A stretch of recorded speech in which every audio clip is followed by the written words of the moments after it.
প্রধান উপদেষ্টা ডক্টর মোহাম্মদ ইউনূস কালকে কাতার যাচ্ছেন।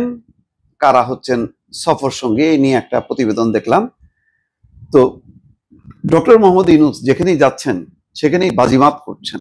খেয়াল করেন সেই ব্যাংককের যেই বিমস্টেক সম্মেলন, সেই সম্মেলনে তো সাংঘাতিক রকম নরেন্দ্র মোদীর সাথে বৈঠক থেকে শুরু করে প্রত্যেক দেশের সরকার প্রধান বা রাষ্ট্রপ্রধানদের সাথে তার যে বৈঠক, তার বক্তৃতা রীতিমতো চমকপ্রদ, এবং সেখানে তিনি মধ্যমণি এমন একটা অবস্থান তিনি তৈরি করতে পেরেছেন। এটা তার যোগ্যতায়, যদিও তার উনি শেখ বংশের কেউ না, বঙ্গবন্ধু পরিবারের কেউ না, উনি ওনার মতন করে তিনি আলোকিত করছেন।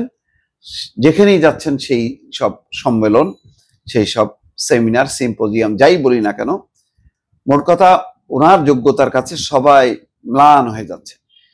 তো মনে হচ্ছে কাতারেও তিনি চমক দেখাবেন। কি চমক দেখাবেন আমরা জানি না। এর আগে তিনি আমিরাত সফর করেছিলেন, সংযুক্ত আমিরাত।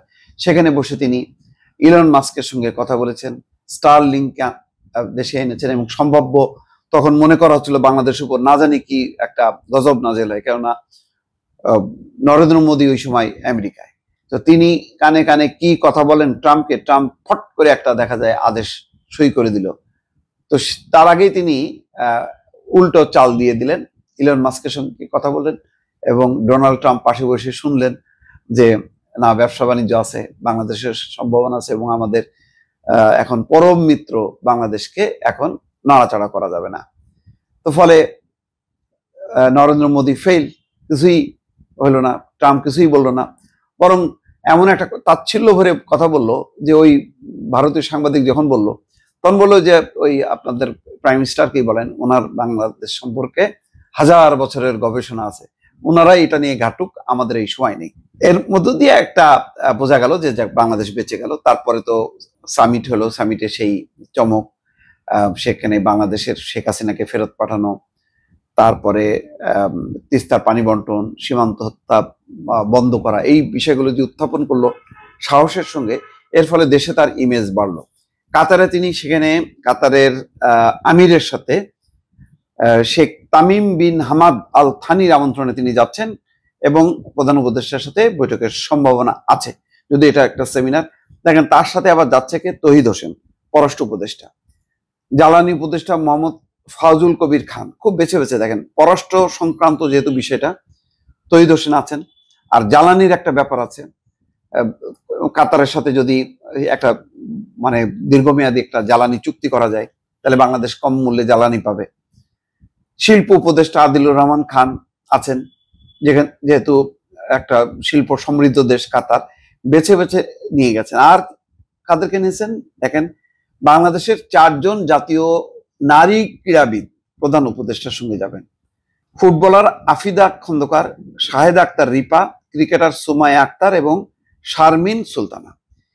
দেখেন এই সিলেকশনগুলি কেন, এই যে নারীদেরকে উদ্দীপনা, উজ্জীবিত করা, এগুলি হচ্ছে মানে আপনার যদি আউটলুকটা থাকে যে ওয়ার্ল্ড ব্যাপী যে বিশ্বদৃষ্ট ভঙ্গিটা কি, যে নারীদের একটা জাগরণ, তাদের ক্ষমতায়ন, সেই প্রতীক হিসাবে কিন্তু এই 4 জন ক্রীড়াবিদকে নিলেন। এটা হলো সম্মান করলেন তিনি।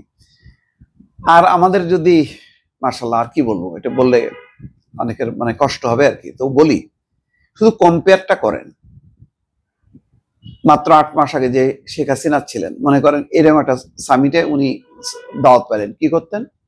ড্রিম লাইনার ছাড়া তো চলবে না, সবচেয়ে সর্বশেষ প্রযুক্তির যেই এয়ারলাইন্স, ওটা নিতে হবে, নিয়ে যত স্তবকের দল সব থাকবে, গাদা গাদা মন্ত্রী ঢুকাবে, তার বোন টোন যা আছে রেনা টেনা সব ঢুকাবে। আর ঢুকাবে কাদেরকে জানেন?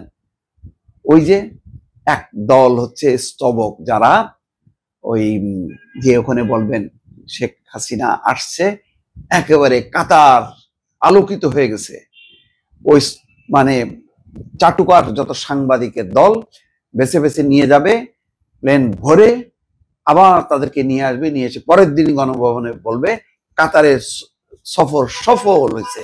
সবাই চেয়েছিল শেখ হাসিনা বঙ্গবন্ধু কন্যার মুখের দিকে তাকায় যে কি বলবেন বঙ্গবন্ধু কন্যা। এই ধরনের চাটুকার কিছু কথাবার্তা বলতো, মানে পুরো এটাকে বানাইতো ওনার কোনো কাজের না, এটা বিনোদন এবং আত্মপ্রচারের জন্য, কাজে লাগানোর জন্য যা যা করার দরকার, রাষ্ট্রের কোটি কোটি টাকা খরচ করা, সব করতেন। কিন্তু উনি দেখেন সিম্পল একটা টিম নিয়ে যাচ্ছেন কোথায়? সেই স্তবক চাটুকার সাংবাদিক কি এখন নাই? আছে তো, সিলেক্ট করছে, করে নাই। উনি ফিরে এসে কি ওই আবার বিশাল সংবাদ সম্মেলনে করবেন যে আপনার এই কাতার সফরের মধ্য দিয়ে যেই মানে আপনি বিশ্ব নেতা হয়েছেন, অমুক অমুক কত রকম আছে না, শেখ হাসিনাকে তো এইভাবেই বলা হতো। এরকম উনি কি করবেন? করবেন না। ওনার সফর সঙ্গী যারা আছেন তাদেরকে বলবেন এই সফরের বিস্তারিত দিক কি হলো ব্রিফ করেন, শেষ। এতে কি ডক্টর মোহাম্মদ ইউনূস নিচের দিকে নামতেছেন? না, বরং দিন যত যাচ্ছে উনি আলোকিত হচ্ছেন, মানুষ বলতেছে আপনি থাকেন, যতদিন বেঁচে আছেন আপনি থাকেন। এখন কিভাবে আপনারা রাখবেন, সেটা কি নির্বাচন ছাড়া নাকি নির্বাচনের মধ্য দিয়ে, সেটা রাজনীতিবিদদের আলোচনা, তাদের সিদ্ধান্ত। আমি সাধারণ নাগরিকরা যা ভাবে, পথে ঘাটে যা কথাবার্তা হয়, সেটা আমি আপনাদের সামনে প্লেস করলাম। ওনার সম্পর্কে যে পারসেপশন এবং আগের পরিস্থিতির সঙ্গে আমি প্রতিবার তুলনা করতেছি যখনই উনি বিদেশ সফর যাচ্ছেন। কেন শেখ হাসিনার বিদেশ সফর মানে এইটা একটা রাজকীয় ব্যাপার। রাজরা যেভাবে যাইতেন, ড্রিম লাইনার স্পেশাল নিয়ে যাইতেন, যতদিন উনি থাকবেন ততদিন ওই ড্রিম লাইনার বসে থাকবে। তারপর উনি যখন আসবেন তখন আবার ওখানে। ওনার মনে হলো কাতার থেকে উনি যাবেন ফিনল্যান্ড, ফিনল্যান্ড থেকে যাবেন লন্ডনে, এর সাথে দেখা করবেন রেহানার মেয়ে টিউলিপের সঙ্গে। ওখান থেকে ওনার চট করে মনে হলো যে যাই একটু জয়ের সঙ্গে দেখা করে আসি, চলে গেলেন উনি ওয়াশিংটন। এই তো, এটাই তো চলছে। এখন কি সেটা চলবে? আপনারা সাক্ষী, না চলবে না। চোখ বন্ধ করে আমি সিদ্ধান্ত দিলাম চলবে না। দেখেন সেটা হয় কিনা। ভালো থাকবেন, আল্লাহ হাফেজ।